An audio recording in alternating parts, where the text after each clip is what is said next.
For 3 years, the man in apartment 4B paid his rent 2 days early. I noticed this the first month, when I found the envelope slipped under my office door on the 28th instead of the 1st. I noticed it the second month, when it happened again. By the third month I had stopped noticing, because 2 days early had become simply what he did. Marcus Webb. Apartment 4B. Pays early. Quiet. No complaints from neighbors. No complaints about neighbors. A model tenant, if such a thing exists. I manage a 12-unit building on the east side of the city. It belonged to my grandmother, who bought it in 1971 with money she saved over 11 years working as a seamstress. When she died, she left it to my mother, who ran it until her knees gave out, and then she left it to me. I did not grow up wanting to manage a building. I grew up watching my grandmother manage one. The difference matters. The building is not glamorous. It is clean, well-maintained, and full of people who have lived there long enough to call it home. Mrs. Delacroix in 1A has been there since my grandmother's time. The Okafor family in 3C has 3 children who have learned to walk in those rooms. I know the sound of every unit's pipes. I know which windows stick in August. I know the particular smell of the laundry room on Sunday mornings, which is the same smell it has always been, and which I find, without meaning to, comforting. Marcus Webb moved in during a November. He had good references, solid employment history, a bank statement that showed more than sufficient income. He was polite during the walkthrough. He asked reasonable questions about the heating, the parking allocation, the policy on package deliveries. He signed the lease without negotiating a single line. I remember thinking that he was someone who knew what he wanted and had decided this was it. The first year was unremarkable. He paid early. He was quiet. The one time a pipe burst in his bathroom, he called me within an hour, described the problem with precision, said he'd placed towels and asked when I could send someone. He did not yell. He did not demand. He described and waited. The plumber said the apartment was in unusually good order for a tenant of 1 year. Things were clean. Nothing was damaged. Marcus had even organized the area under the sink so the plumber could access the joint without moving anything. I remember thinking, when the plumber told me this, that it was a small thing. It was. But small things accumulate, and what they accumulate into is a picture of a person. By the second year, I had almost forgotten he was there. That changed in March. I came in on a Tuesday morning to find a note under my office door. This was not unusual. Tenants leave notes. Mrs. Delacroix leaves notes about the lobby lighting. The man in 2D leaves notes about the recycling bins, which he feels strongly about. I opened this one and read it. The handwriting was careful. Each word sat squarely on an invisible baseline, the letters neither cramped nor sprawling.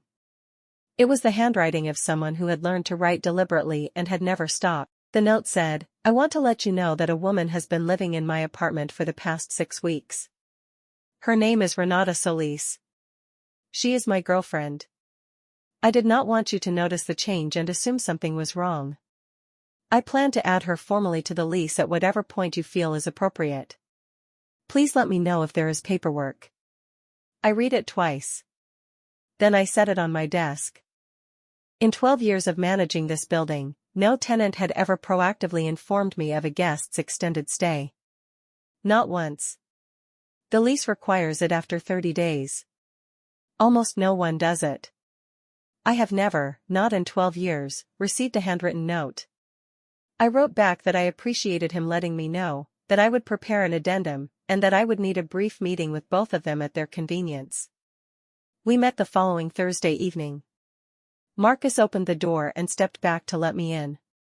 Renata Solis was standing near the kitchen counter. She was perhaps 35, dark-haired, with the particular stillness of someone who is watching and deciding. She shook my hand and said it was nice to meet me. She said it like she meant it. The apartment was the same as the plumber had described. Orderly. Nothing damaged. There were books on the shelf that hadn't been there before. A jacket on the hook by the door that was not Marcus's size. A small plant on the windowsill. Signs of a life expanding rather than overtaking. We sat at their kitchen table and I reviewed the addendum. Renata had her own ID and income documentation already in a folder, which she slid across the table without my asking. I looked at Marcus. He was watching her with the expression of a person who is not surprised but is still pleased. I signed the addendum. So did they. I told them to call if anything came up. Marcus said he would.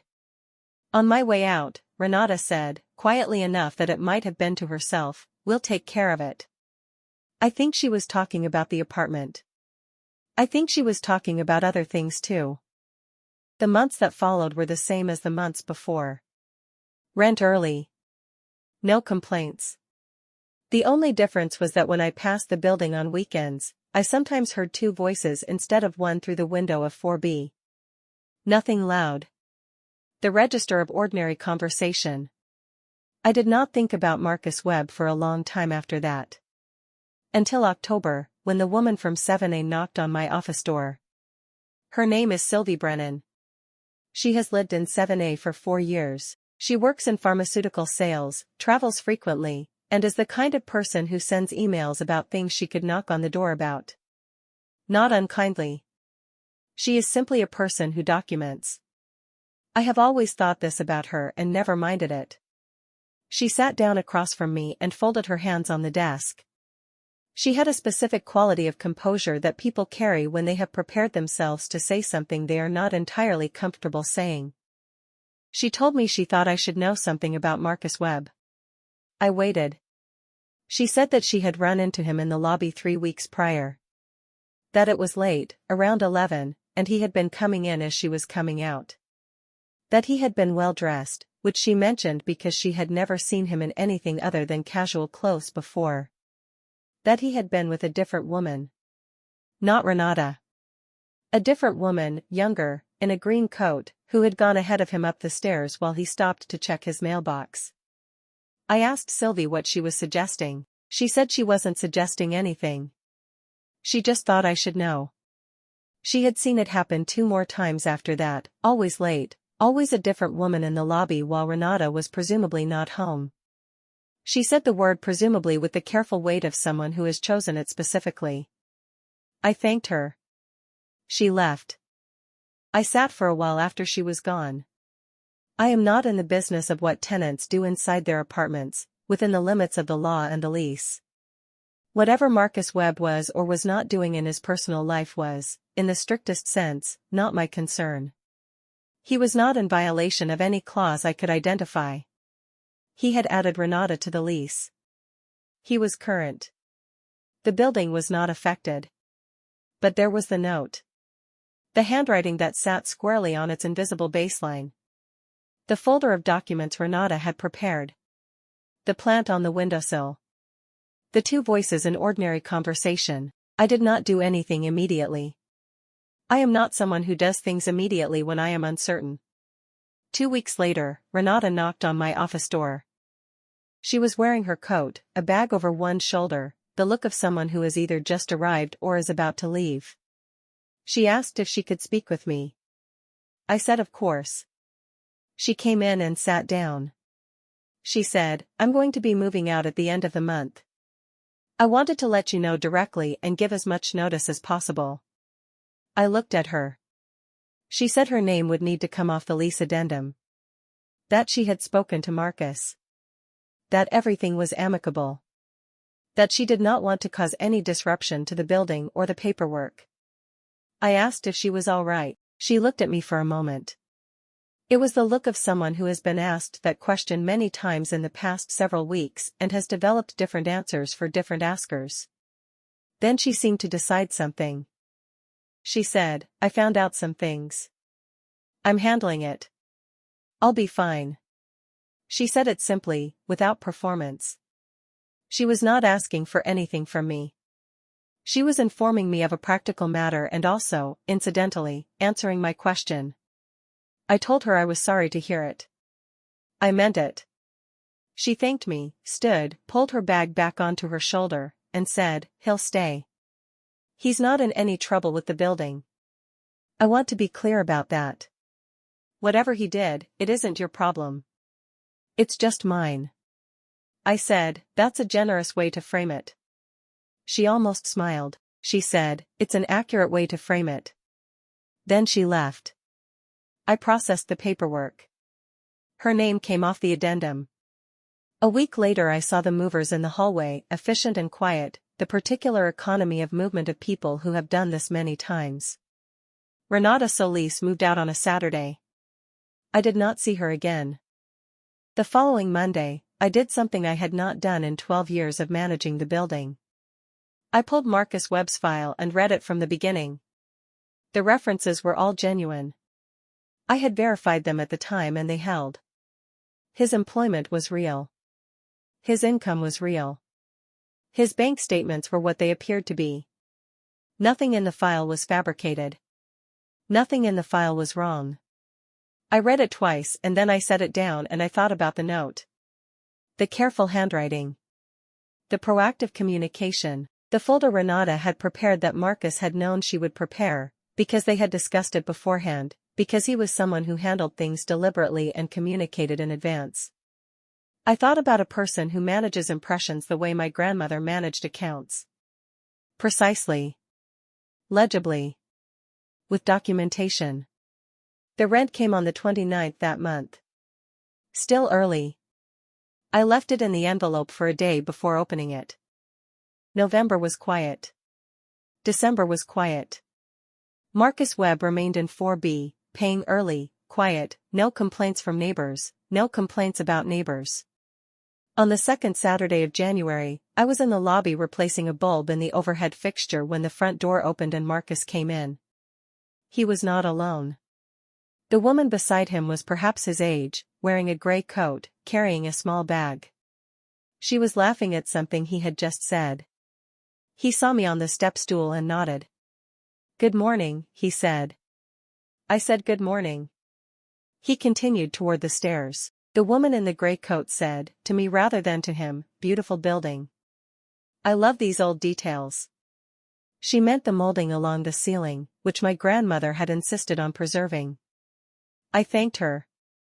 They went upstairs. I heard his door open and close. I stood in the lobby for a moment longer than I needed to. Then I climbed down, put the old bulb in my pocket, and went back to my office. I am not a person who makes decisions from feeling alone. My grandmother ran this building for 31 years on the principle that the building's job was to be maintained and the tenant's job was to pay and not cause damage and that everything else was, in her word, noise. She was not a cold woman. She was a precise one. I thought about what Marcus Webb had done. In the strictest definition of the lease, he was compliant. Renata was no longer on the addendum. He was a single occupant again. There was no clause that governed the nature of his personal relationships, his faithfulness, his character. There was no violation I could document. I thought about what my grandmother would say. I thought about the folder Renata had prepared. I thought about her face when she said, "It's just mine." I opened his file again. I read the lease again. I read the renewal clause, which was coming up in March. A renewal was not automatic. It required both parties to agree. I had always agreed with Marcus Webb without a second thought. I thought about it now. There is a version of this story where I renewed the lease, noted nothing, and filed everything away because nothing technically required me to do otherwise. I am aware of that version. I considered it with full seriousness, because I try to be fair. There is another version. In February, I prepared 2 documents. The first was a renewal notice, as expected. The second was a letter. Not legal. Not threatening. 12 years of managing a building had taught me that the most useful letters are the ones that simply say what they mean. I wrote, "Mr. Webb. As you know, your lease renewal comes up in March. I want to let you know that I have not yet made a decision about it. The building is mine, inherited from my grandmother, who bought it in 1971 with 11 years of savings. I mention this because I think you are a person who understands the significance of things that belong to someone completely. She taught me that a building's value is not only in its structure but in what it holds, the families in 3C, Mrs. Delacroix in 1A who has been here since the beginning, the people who have paid honestly and lived quietly and treated these walls with some degree of respect. I have not yet determined whether I will renew your lease. I will let you know by the end of the month. I put it in an envelope. I slid it under the door of 4B. He knocked on my office door the next morning. He sat down across from me. He was very still. The particular stillness, I realized, not of someone who is calm but of someone who has learned that stillness performs as calm and has used this for a long time. He said, "I'd like to understand the basis for the uncertainty." I said, "I think you understand it." He said, "The lease is current. Nothing is in violation." I said, "That's correct." He said, "Then I'm not sure what the letter is about." I looked at him. I thought about the handwriting on the note. The careful baseline. The word formally. The folder Renata had prepared. I said, "Mr. Webb, I've been managing this building for 12 years. In that time, I've had tenants who paid late and called at 2 in the morning and put nails in the walls and burned things on the stove. I've had tenants who were difficult in every measurable way and were still, underneath it, honest about what they were. I find that I can work with honesty in almost any form." He was very still. I said, "I have not been sure, for some months, that I understand what I'm working with in your case." A long pause. Outside my office window, someone was pulling a cart across the sidewalk, the sound of wheels on concrete. Then quiet. He said, "I've been trying to do better." I waited. He said, "I know that doesn't answer for what already happened. I know Renata is gone and I know. I'm not asking you to consider that resolved. I'm asking you to consider whether the 6 months between now and September might show you something different than what you've been seeing." I looked at him. He said, "I pay early because I think it's the right thing to do. I reported Renata because I thought that was the right thing to do. I've tried to do the right things. I didn't always manage to be the right person while I was doing them. Those are not the same thing, and I know the difference. I know it now more than I did." It was the most he had said to me in 3 years. It was possibly the most honest thing he had said to anyone in that time. I told him I would let him know by the end of the month. He stood.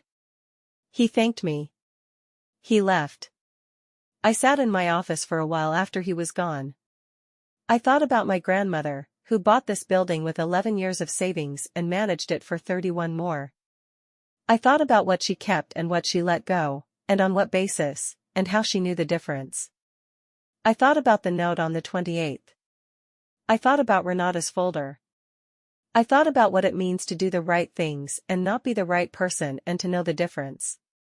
I thought about whether knowing the difference is itself a kind of beginning. I renewed the lease. I did not do it because he was compliant. I did not do it because the alternative was the paperwork of finding a new tenant in March. I did it because 12 years of watching people in this building had taught me that the ones who name what they did are not the same as the ones who don't, and that the distance between those two things is where most of what matters happens. I slid the signed renewal under his door on the last Friday of the month. On Saturday, rent arrived. Not on the 1st. On the 30th. Still early. In April, Renata Solis sent me a letter. Handwritten. I don't know how she got my address. I imagine she had simply kept it from the lease paperwork, because she was a person who kept documentation. The letter said, "I heard you renewed him. I don't know how I feel about that. I think maybe I wanted you not to. But I also think that isn't actually your job. Your job is the building." I'm not saying that to make you feel better. I'm saying it because it's true, and I think you probably knew it before I did. Thank you for asking if I was all right. Not many people did. Renata. I read it twice. I put it in the file. Not Marcus's file. A different file, in a different drawer, where I keep the things that don't belong to any particular category but that I am not willing to throw away. Mrs. Delacroix stopped me in the lobby in May. She wanted to talk about the lobby lighting again. She always wants to talk about the lobby lighting. We talked about the lobby lighting. Then, as she turned to go, she said, "That young man in 4B. He held the elevator for me the other day. Stood there with his hand on the door, didn't say anything, just waited until I got in." She nodded once. Small things.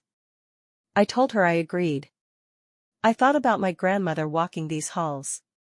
I thought about what she kept and what she let go. I thought about 11 years of savings turned into walls and pipes and ceilings and the smell of the laundry room on Sunday mornings, which is the same smell it has always been. The plant Renata left on the windowsill of 4B was still there in June. I noticed it when I passed. It had been watered. It was alive. I don't know what Marcus Webb is now, precisely. I know what he was for 3 years, and what that concealed, and what he said when I made him account for the gap. I know that accounting for a gap is not the same as closing it. I know that a building is not a court and I am not a judge, and the lease does not ask me to be either. What it asks me to be is attentive. My grandmother managed this building for 31 years by paying attention to small things. The rent. The pipes. The people who held the elevator and the people who let the door close. She said once that a building tells you what it needs if you listen. She meant the structure. I think she also meant everything inside it. I listen. I have been listening for 12 years. I expect I will be listening for 12 more.